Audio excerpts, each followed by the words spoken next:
Bom dia, edição da Cor do Dinheiro, do dia 30 de março do ano da graça de 2022. Olha, hoje tem que ser dentro de portas porque está uma ventania tão grande lá fora que corria o risco do tripé levantar voo. O Sr. Luís deixou-me de hoje só um alerta, está disponível o think tank de ontem com o Jorge Marrão e o António Nogueira Leite.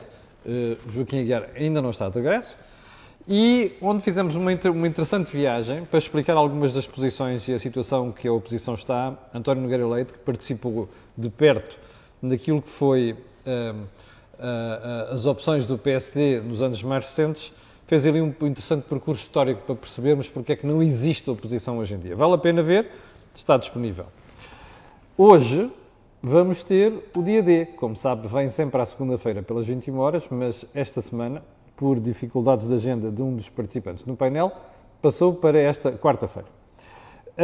Antes de irmos também ao programa de hoje, quero lembrar que este canal tem uma parceria com a Prozis, é um disclosure que faço sempre, e isto ninguém me pediu para dizer, mas digo eu, é uma parceria que muito nos honra, e que significa que quando você for ao site fazer compras tem descontos especiais para quem é aqui espectador da Cor do Dinheiro. Basta ver lá Camilo, mas atenção, estamos nas 2 semanas dos 15 anos da Prozis e daqui a pouco já vou pôr aí as condições porque os descontos podem subir até aos 60%. Bem, feito este disclosure, vamos então à edição de hoje, nomeadamente ao período antes da ordem do dia.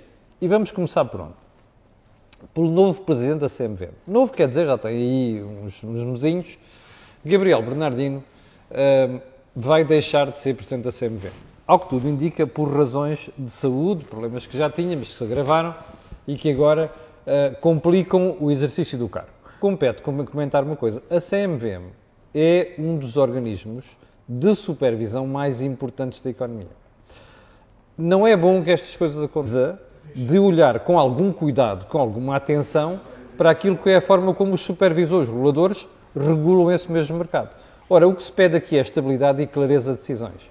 O que se passou nas últimas semanas, em relação ao comportamento da CMVM e alguns assuntos que dizem respeito à economia portuguesa, foi coisa que me começou a preocupar. E vou-lhe dizer porquê. Porque uma das primeiras declarações de Gabriel Bernardino foi que, em matéria de criptoativos, que é uma área de ponta e onde tem havido muitas novidades nos últimos tempos, a CMVM dizia que ia ficar à espera das decisões dos organismos. Como você sabe, a lei anda sempre atrás daquilo que é a realidade social. E se a CMVM for comparar o que não foi feito em Portugal com o que foi feito aqui ao lado em Espanha, por exemplo, pelo correspondente, pelo homónimo da CMVM espanhola, dei-lhe conta aqui há uns 2 meses, impôs penalizações gravíssimas para quem não cumprisse a lei ao lidar precisamente com as criptomoedas e com os criptoativos. Bom, segundo ponto. Você ouviu-me comentar aqui há umas semanas, até por sugestão dos espectadores, a reação do Bloco de Esquerda aos despedimentos. Comentámos aqui que o Bloco de Esquerda critica toda a gente, e mais his mother, não é? Por causa de despedimentos, reestruturações de empresas.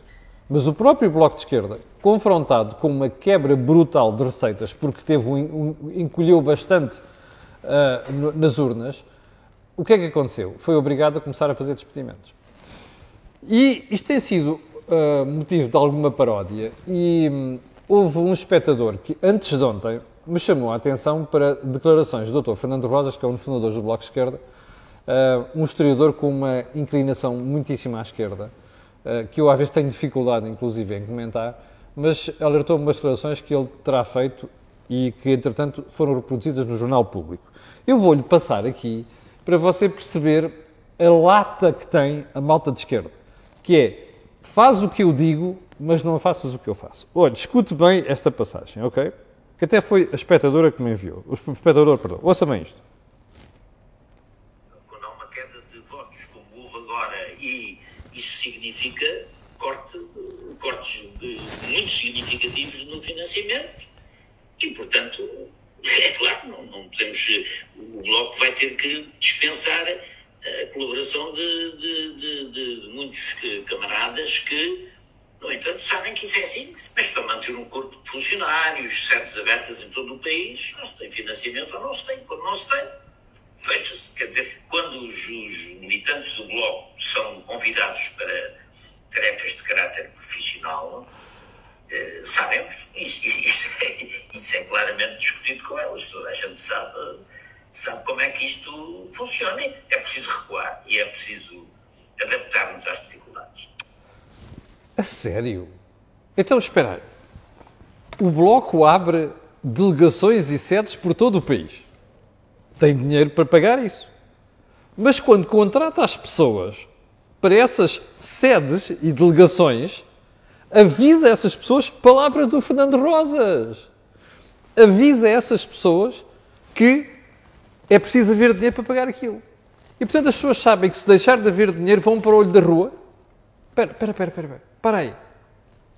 Eu às tantas confundi o Fernando Rosas com um patrão, com o CEO, com o dono de uma empresa, que quando contrata pessoas, também diz às pessoas assim, atenção, isto pode haver momentos de alta e pode haver momentos de baixa. Isto é, o que significa é que se eu tiver menos receitas, tal como está a suceder com o Bloco, a vida é o que é e, portanto, tem que se cortar estes postos de trabalho. Espera aí. Isto é de uma falta de vergonha que eu não encontro adjetivos para qualificar que sejam publicáveis aqui. Peguem nas declarações do Dr. Fernando Rosas o esquerdista da linha mais esquerda. É muito simples. É porque aquilo que o Fernando Rosas diz legitima aquilo que é a forma harmónica como as empresas funcionam. Olha, a procura aumentou, vamos contratar pessoas, criar aqui uma forma de responder ao aumento da procura. A procura diminuiu, vamos ter que encolher. Ou criamos aqui um banco de horas, ou então, em alguns casos, temos mesmo que despedir pessoas, se forem alterações estruturais. Está a perceber? Isto é de um cinismo vergonhoso.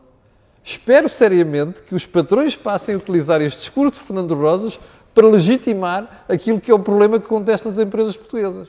Bom, ponto seguinte. Mas você ouviu, não foram palavras minhas, ouviu o Fernando Rosas, certo? Bem, então é assim. Ponto seguinte, a capa do Público de hoje. A manchete do Público de hoje é muito interessante. Porque, veja você mesmo, rendas terão... Novos contratos de arrendamentos aumentaram 20% em Lisboa e no Porto. Isto é valor das rendas. Você perguntará assim, espera aí, mas houve uma pandemia, a economia caiu e não sei das quantas. Sabe qual é o problema? O problema não é a economia ter caído. Primeiro, Portugal continua a ter procura de estrangeiros que querem vir para aqui viver. E agora a questão é esta. Se você não tem aumento da oferta de casas, mas tem aumento da procura, o que é que sucede? O preço sobe. Repara uma coisa, até o mais esquerdista dos empresários portugueses, até o mais esquerdista dos políticos portugueses pode perceber isto, porque isto não é preciso tirar um curso de economia para entender estas coisas. Se você tem poucas laranjas, mas o número de pessoas que vai querer comprar laranjas, quem está a vender laranjas aumenta o preço. É óbvio. Sabe qual é o problema disto? É os políticos portugueses não perceberem, têm talas à frente dos olhos, não é dos lados, como os burros, é à frente dos olhos. Os políticos não percebem que o problema fundamental aqui é aumentar a oferta. Como é que se faz esse aumento da oferta? É criar as condições para as empresas que fazem imobiliário aumentarem o número de casas disponíveis no mercado. Isto é evidente. E já agora, isto é um conselho. Vale a pena apontar isto à Câmara Municipal de Lisboa, que mantém a habitação em Lisboa. Não funciona. A única vantagem aqui é aumentar as condições para as empresas colocarem no mercado um número mais elevado de fogos imobiliários. Bom, segunda questão, urgências. Recorda-se que nós falámos aqui do assunto há cerca de, ou se foi esta semana ou foi na semana anterior, que as urgências, a procura por urgências nos hospitais estava a crescer. Bom, está aqui a manchete do Jornal de Notícias, que é bem elucidativa. Urgências sobrelotadas só querem admitir doentes referenciados. O que é que se passa? As entidades, nomeadamente os hospitais, estão a dizer que o Ministério da Saúde tem de introduzir uma alteração, que é, só pode sair à urgência quem for referenciado pela linha de saúde 24 ou pelos centros de saúde. Bom, qual é o problema neste caso? Já falámos sobre isto esta semana. O drama disto é que a Sra. Ministra da Saúde foi a correr dizer assim, então vamos aumentar a capacidade dos centros de saúde. Isto é conversa de treta. Isto é um problema estrutural. Você não consegue, de um dia para o outro, melhorar dramaticamente a qualidade e a resposta dos centros de saúde. Aliás, quando eu comentei o assunto esta semana aqui, houve uma espectadora que muito bem alertou para o seguinte, ouça, o problema é que a gente vai aos centros de saúde e eles não têm resposta. Exatamente. Portanto, isto é de um dia para o outro. E como você já percebeu, isto é um problema estrutural que só com uma reforma do SNS que o Governo não fez, nem quer fazer. Isto não tem solução. O que está a acontecer neste momento é que os hospitais estão a registrar uma procura recorde de serviços nas urgências, porque as pessoas estão a correr às urgências. E como você sabe, estamos outra vez com ao tudo indica, uma tendência de subida de casos de Covid, e eu suspeito que isto só vai tender a piorar. Mas aguardemos. Último ponto do período de ordem do dia. O Almirante Gouveia Melo exonerou o capelão da Marinha. Eu não sabia que havia um capelão da Marinha, desculpem lá a minha ignorância, que fez umas declarações muito tontas no Facebook. E diz o senhor padre em causa, quem nunca bebeu uns copos, perguntou, quem é que nunca saiu à noite? Bom, eu fiquei, como dizem os espanhóis, se me pusieron los pelos de punta. Como é que um tonto destes, que é para não dizer idiota, é capaz de vir dizer estas coisas publicamente depois da cena de pancadaria em que estiveram envolvidos os fuzileiros? E eu não tenho nada contra fuzileiros. Se fosse do exército, que era a área do meu pai, diria exatamente a mesma coisa. Ok? Primeiro, ninguém está a condenar os fuzileiros. E não foi isto que o senhor Almirante disse, que é agora chefe de Estado-Maior da Armada. O que está em causa é ver fuzileiros envolvidos em cenas daquelas. Portanto, não há nenhum pré-julgamento.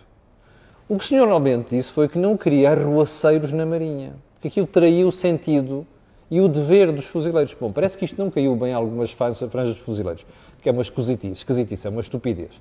Mas o pior disto tudo é que o Gouveia Melo exonerou este senhor e, ao que tudo indica, não terá ouvido o bife das Forças Armadas, também terá ficado incomodado. Isto são pormenores e são formalismos. Devem ser respeitados, devem. Eu estou mais preocupado é perceber que o Bispo das Forças Armadas, em vez de vir manifestar o seu mal-estar, não manifestou mal-estar, foi com a estupidez que este senhor cometeu. Porque lá por ser eclesiástico, nós não podemos deixar de o criticar. Este tipo roçou a idiotice com aquela prejuízo. E, portanto, o Gouveia Melo manteve a demissão e já agora há jornais de hoje que dizem que ele pode voltar atrás porque o senhor pediu desculpas. É inadmissível. Espero que o senhor não seja readmitido como capelão da Marinha. Porque alguém que está naquela posição tem a obrigação de usar a cabecinha que tem, se é que a tem, para evitar fazer posts daqueles. O senhor capelão da Marinha não é um cidadão qualquer. É um capelão da Marinha. Que, além de mais, tem responsabilidades eclesiásticas. Portanto, não pode fazer estas figuras. Foi uma demissão inteiramente merecida. E espero que Gouveia Melo não volte atrás. Ponto seguinte, vamos entrar aqui no programa propriamente dito de hoje e vamos para onde? Augusto Santos Silva. Ontem foi eleito Presidente da Assembleia da República e fez aqui, acho muito bem. E acho muito bem, fica muito bem a um Presidente da Assembleia da República passar a mensagem para os novos deputados. Eu não quero extremismos. Mas o problema não foi este. O problema é que Santos Silva passou todo o seu discurso, em partes substanciais desse mesmo discurso, com uma fotografia à frente. É como se ele estivesse a olhar para o fundo do Parlamento, para as arcadas, e tivesse lá uma fotografia. Qual é essa fotografia? André Ventura e o grupo parlamentar do Chega. Bom, eu acho que isto foi negativo. Porque Santos Silva, pôs já à partida, já deu a entender que tem um parti-pris contra um partido que está representado no Parlamento. Repare, quando o Chega se põe com parvoíces de extremismos, eu também o critico, não é? E todos os portugueses. Mas a verdade é que eles estão lá, 12 deputados, porque houve portugueses que votaram nesses deputados. Passar a imagem de que, à partida, há um parti pris contra um partido mais inclinado assim à esquerda, isto não fica bem ao seu Dr. Augusto Santos Silva. Mas também, eu sei que ele anda a ser elogiado por toda a gente. Mas é assim, um tipo que dá uma vez uma entrevista a dizer que o seu divertimento é malhar na direita, eu também já espero tudo. Bom, segundo ponto, Marcelo Rebelo de Sousa, Presidente da República, que, segundo o Diário de Notícias, aqui está, agora na posse do Governo, vai mandar os recados. Marcelo recusa deixar-se apagar e faz avisos à navegação.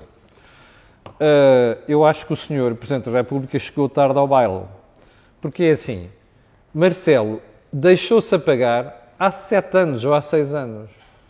A praxis dele foi sempre de andar atrás do Governo, lamber as botas ao Governo. E raramente, quando teve que pôr os pés à parede, foi ouvido pelo Governo. Portanto, quem não se fez respeitar, agora dificilmente vai ser respeitado por uma maioria absoluta. Como dizia a minha avó, a minha saudosa avó, olha, quando a gente se baixa muito, vê-se as cuecas, não é? Vê-se o traseiro. Marcelo baixou-se tanto nos últimos 6 anos que o traseiro ficou à vista. E, portanto, agora é que se quer dar ao respeito perante um partido que ainda por mais tem maioria absoluta. Olha, eu desejo-lhe boa sorte, mas acho que perdeu uma boa oportunidade em devido tempo de encostar António Costa à parede. Bom, primeiro ponto da conversa de hoje, eu estou espantado. Todos os dias nós temos sinais de alfinetadas do cessante Ministro das Finanças para com o futuro Ministro das Finanças. Então vou-lhe dizer porque é que ele apareceu. Eu tinha a agenda feita para hoje com outro assunto. Até que, hoje de manhã, estava a abrir os jornais, aqui eu leio João Leão, isto é o jornal Eco, ok? O jornal online. João Leão diz que Medina tem margem para aumentar a função pública. E eu pensei, espera aí, este ano já está determinado, porque como é que o Estado determina os aumentos na função pública? Com base na inflação registada nos 12 meses, terminou em novembro do ano anterior. Portanto, o aumento deste ano, de 0,9%, está condicionado por isso. Pormenor. Vai ver onde é que está o problema. O ECO perguntou, então, mas o que é que vai acontecer agora? Depois de olhar para o Programa de Estabilidade e Crescimento, não é, que o Governo divulgou na sexta-feira, pergunta, então, mas como é que vai ser? Há margem para subir salários? E diz assim, o Gabinete de João Leão escreveu isto, está citado pelo ECO. Para 2023, portanto, para o próximo ano, o PEC assume, o Programa de Estabilidade, assume uma taxa de crescimento das despesas com pessoal de 3,7% do total. Perguntar, esse dinheiro, 3,7%, vai para onde? Vai para as carreiras, na administração pública, vai para as revisões das carreiras, vai para a contratação de trabalhadores novos, vai para atualizações salariais. Isto é o critério de cada governo. O mesmo é dizer, isso depende de quem está nas finanças. O mesmo é dizer, isso não é comigo, é com o próximo governo. Ora, isto é Fernando Medina. Perdão. 7% agora. Eu quero lá saber como é que vão distribuir isto, já do próximo. Primeiro ponto. Quando João Leão diz esta brincadeira, está implicitamente a limitar Fernando Medina. Porquê? Porque ele não sabe como é que a economia se vai comportar. Ou seja, imagine você que em vez de termos crescimento de 3,8%, que é o mínimo que o Governo exige, o crescimento cai para 2% este ano. É possível no próximo ano fazer esses aumentos? Eu tenho as minhas dúvidas. Já agora, qual vai ser o critério este ano? Vai ser a inflação dos 12 meses terminados em novembro? Ou o Governo, se for, os aumentos no próximo ano não são de 3,7%, são de 4,5%. Pergunta, a economia aguenta isto? As finanças aguentam isto? Ou seja, o que dá a sensação aqui é que João Leão está cada vez mais a falar para a frente, para o médio prazo. Ele disse que era déficit zero em 2025.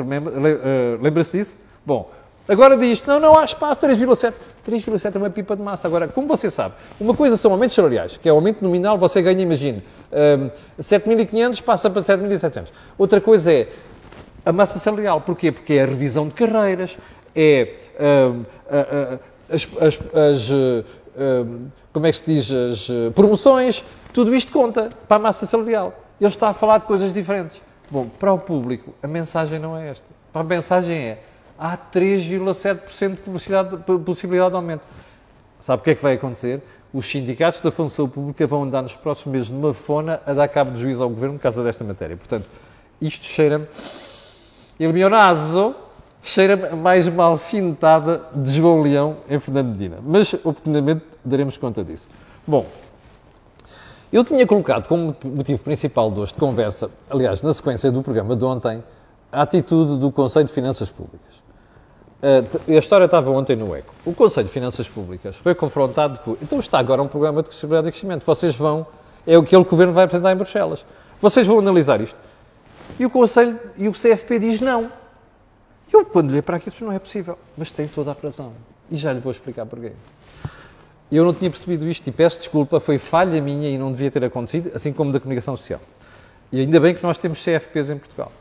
O CFP diz assim, o que está neste programa de estabilidade é só acrescentado que foi tirado do PRR. Está lá. Não há nada de novo. Portanto, eu não posso fazer uma análise, isto já fiz. Agora, não tem lá cenário macroeconómico para nós, Conselho de Finanças Públicas, analisarmos. E o que é que o CFP diz? Olhe, ao Governo, vão fazer um novo programa de estabilidade. Aliás, as palavras não são minhas e eu vou lê-las. Diz assim, o CFP faz votos para que o 23º Governo Constitucional, que é este que toma posse hoje, prestes a tomar posse, apresente o efetivo programa de estabilidade no início do ciclo governativo. Ou seja, que inclui os elementos da lei de enquadramento orçamental. Isto é uma chapada monumental no Governo. Eu sei que o Governo está a tomar posse, não havia tempo de fazer um novo programa de estabilidade, mas nos próximos meses vai haver. Portanto, eu espero que o Dr. Fernando Medina nos apresenta a nós, ao país, um novo programa de estabilidade a sério, incluindo tudo isto que o CFP exige.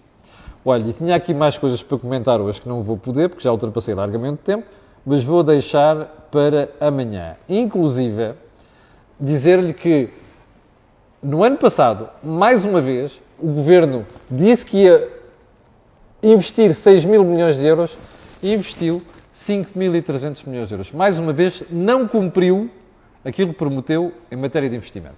Mas vamos voltar a isso amanhã. Quero agradecer às 7.500 pessoas que ainda agora estavam em direto. Quero pedir a estas pessoas e outras que vão ver aquilo que peço sempre. Colocarem um gosto e fazerem partilha nas redes sociais. Também sabe porquê. Aquilo que houve aqui, não houve em mais sítio nenhum. Quanto a nós, até logo às 21 horas com o dia D. E para aqueles que acompanham apenas o programa de manhã, até amanhã às 8 da manhã. Muito obrigado.